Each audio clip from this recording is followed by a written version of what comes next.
Let's look at the phrasal verbs used in preparing dinner. First, Anna says, "I'm so glad you decided to stay home and cook with me. We don't always need to eat out at a restaurant." The phrasal verb eat out means to go to a different place to eat, usually a restaurant. And then Gina says, "I hope we can whip up a meal quickly. I'm really hungry." To whip up means to make a meal very quickly and easily.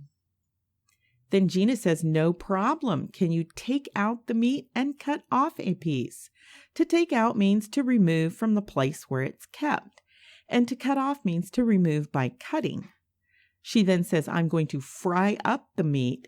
To fry up something is the act of frying, while you warm up the rice from last night's dinner. To warm up means to make cold food hot again so that it can be eaten. The last phrasal verb on this page is when Gina says, "Do you want me to chop up some vegetables?"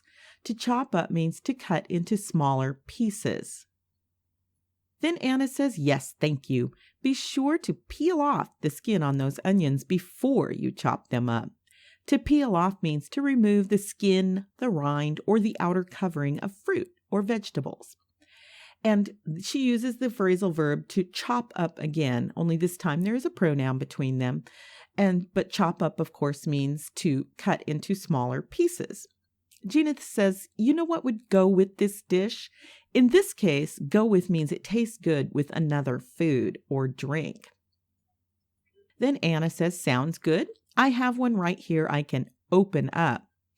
To open up something in this case means to open something like a package or a bottle. She says, "I'm going to slice off some of this cheese." And to slice off is to divide or cut something from a larger piece.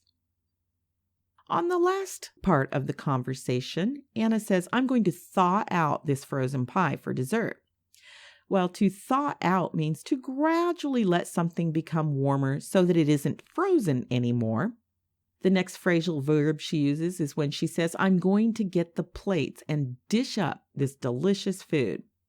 Well, to dish up means to put food onto plates or dishes ready to be served. Then Gina says, "I'll turn on some music to listen to." Turn on means to start a machine. So in this case, she's probably going to turn on the stereo or the radio or some other music-making machine. And that is all the phrasal verbs used in the preparing dinner dialogue.